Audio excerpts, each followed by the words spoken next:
Hey everybody, we're back. Finally, Pissed Rhino show is back on. I've taken a little bit of a breather, but now I've got some projects to do, and I'm going to tell you about those projects today. So, first, this gentleman contacted me through Instagram. He wanted to build. He knew exactly what he wanted, and so he asked me to build it for him, and I, of course, said, sure, why not? And this is it. So, as you can tell, it's kit form, and this is what we're building. A Team Associated Reflex 14B. Now, I've built one of these in the past. And this one's going to be better. So let's go through it real quick and talk about what we get in the box. So we got a bag full of plastic. Now, a lot of this is going to be used, unfortunately. There's not a whole lot of aftermarket Reflex 14B parts available, but we're using every one that is available. So anything aftermarket you can put on this, we're putting on it. So, but A-arms and things like that, you can't get those in aluminum because Team Associated doesn't have the support for, cool looking parts. They make parts that serve a purpose because their vehicles are made for racing, not for showing off. So this will be a little bit different because, as you guys know, I like big, gaudy, aluminum chromed out stuff. But this one is going to be a little bit different. And the main difference is it's not built for what we're going to do, but we're going to make it into a street basher. It can go off-road and do its thing off-road, but it's also going to be able to do, sick burnouts, donuts, drift, all that kind of cool stuff. So it should be a pretty cool build. So we got a bag full of plastic. The chassis is carbon infused, but there's no aftermarket for this yet. There is a guy who is building a carbon fiber chassis that replaces this, and we're probably going to do that once it comes out, but it's not out yet. So for now, it's going to have the standard tub chassis for the 14. Wheels and tires, I'll put them together, but we're not going to use them unless he wants to go off-road. Factory shocks, these are definitely going to be used. When I built mine, this was an aftermarket product, and now it's included in the kit form, so that's a big upgrade. All the drive cups and rear axles and front and rear links, motor mount, battery strap, some bearings, some more drive cups, not sure. One must be for the axle, and some must be for the drive shaft. We've got, this one's got the rear or the front axles in it. This one's got the steering rack and the drive shaft, all the oils and everything you need to complete it, and of course the body. Now, that's everything stock. And obviously we're upgrading. So let's see what we got so far.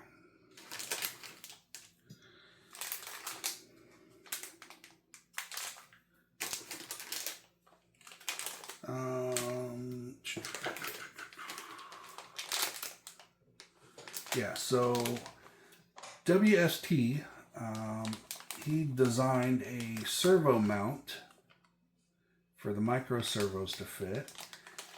Also, here's a fan mount for a 25mm fan to go on the motor. And then these are body mounts, which I'm not sure I'm going to use yet, but we'll see. If I can, I might just throw some magnets on these and be done with it. But usually on this vehicle, I don't use body mounts. I just put Velcro around the outside edge. And that's probably what we're still going to do. But we'll wait and see.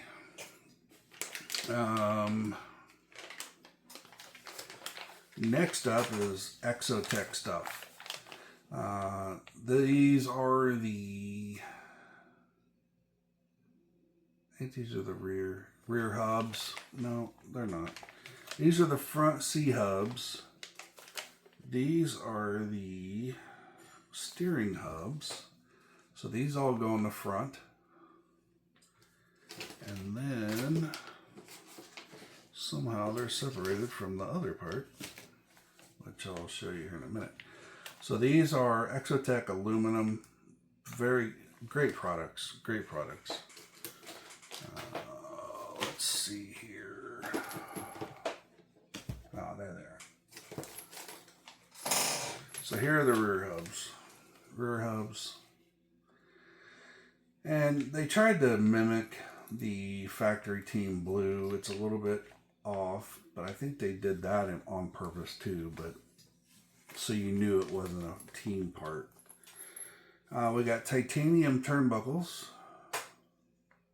This will replace these guys here. Stronger, smaller, much better. And the one I built, I put this servo in it, and I figured, well, we might as well use a servo. So we're doing the NSDRC RS100 micro servo. It's fast. It takes up to 8.4 volts. It's got plenty of torque for this, so this little guy is perfect for this vehicle. So we got that. Fast eddy bearings. You know, you always got to have fast eddy bearings.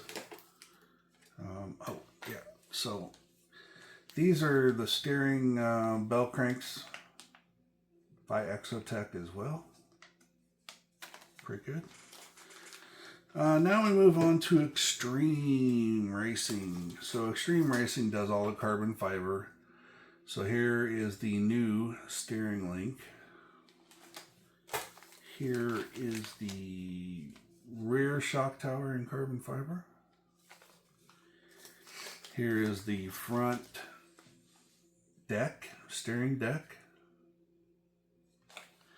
And then here's the front shock tower. All by Xtreme Racing. All great products. I've used it all before. What else is in my bag of goodies here? If we don't use the mount that I bought, this mount from WST, I do have the conversions to put in the factory location to mount the RS100. So I do have those if I need to use them. Let's see, what else? I got the center spur gear. This is metal, replaces plastic. It's a must-have, obviously.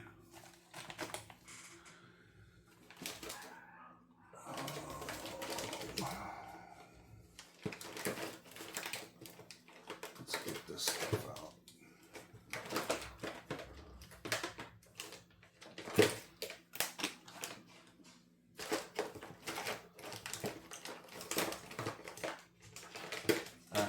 So next,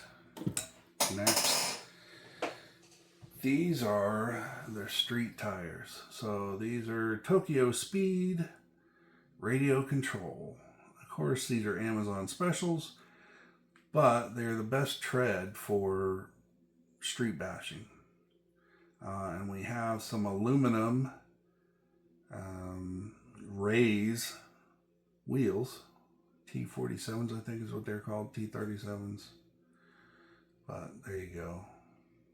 It's a hot setup. I mean, those look fantastic.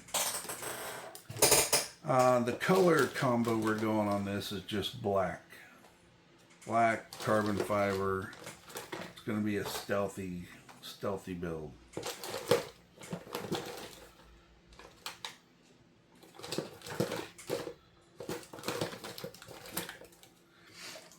Alright, so next up, and this is the main thing, the Hobbywing ESC Run. Now, this is bigger than the system I put in mine. I put the basic system in, which was just basically the exact same thing that it came with. Because I didn't buy the kit. I bought the fully built RTR, and I knew I was going to upgrade it. Since we were going to upgrade everything on this one, we went with the kit because that's just the smarter way to be. So this is basically what I put in the Mojave Grom, this motor, 2848. And then we've got, this is an upgrade from the one I put in the Grom, XR14. Pretty sweet. We're going to open this because I'm going to compare. See, if we would have bought the RTR, this is what comes in the RTR. This is my original motor. So we're going to compare sizes between it and then the Reedy ESC. So let's do that real quick.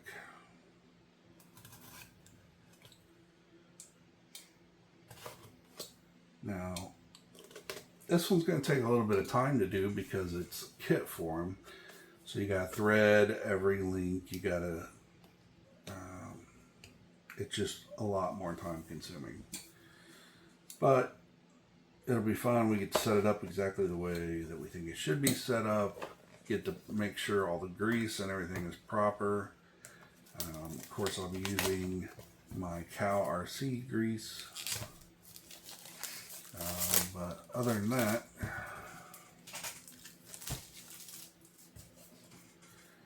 alright, so this is the ESC, the ESC Run XR14. So far it just looks like a better piece all around. Oh yeah.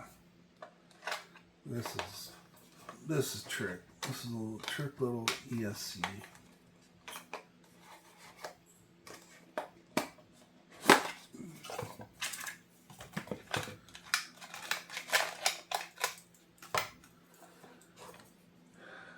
So, solid aluminum, I mean, made just like the Max 6, Max 5, Max 10s. Pretty sweet.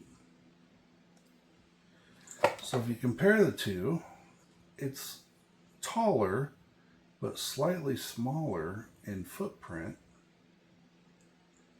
And it handles a shit ton more power. So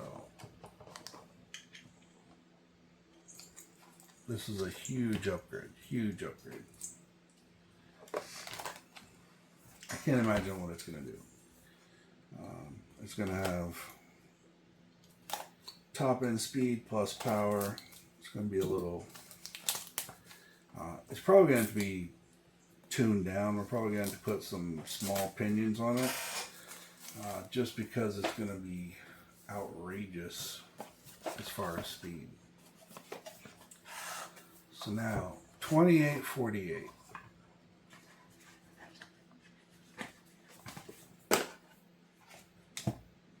Look at that motor. And then it's replacing this motor. So the motor is a lot bigger. I mean, even the shaft is twice as thick. Just a much better motor. Censored. Beautiful.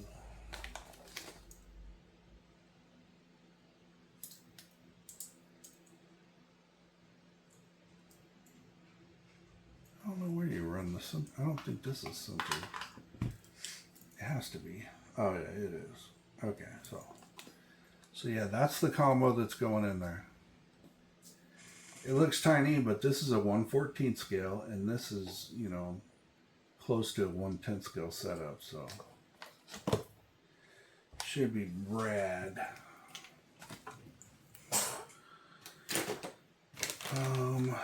Servos, let's compare servos while I got it out here.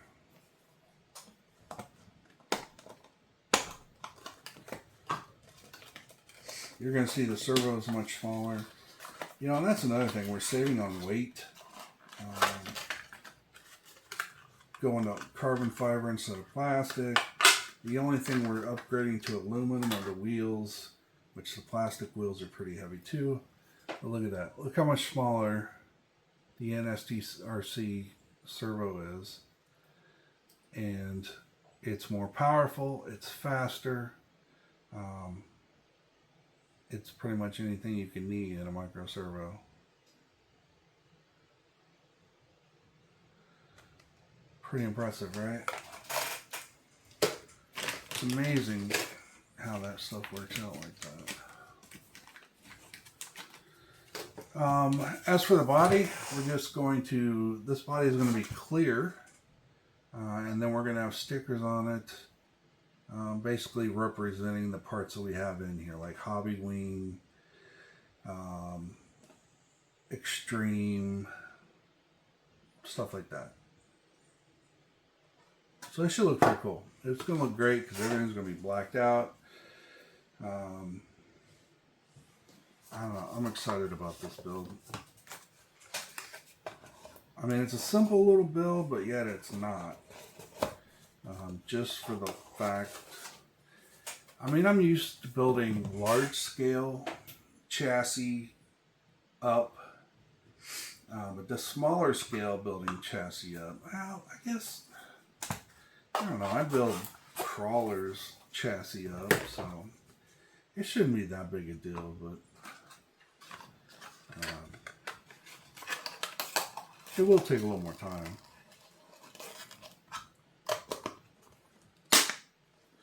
Alright, so this is what I'm going to be working on first.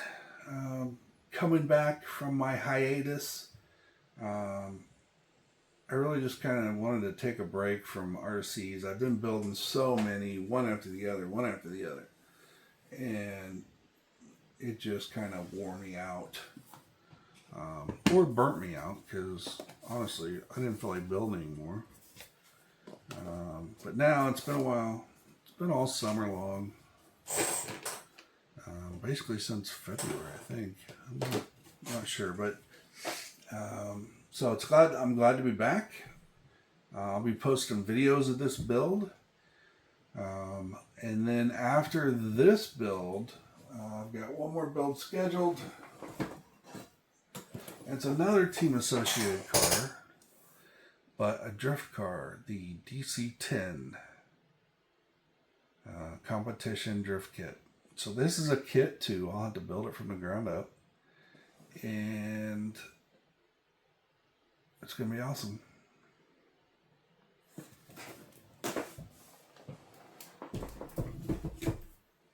So once this kit gets done and everything's all finished, then I'll start the DC-10.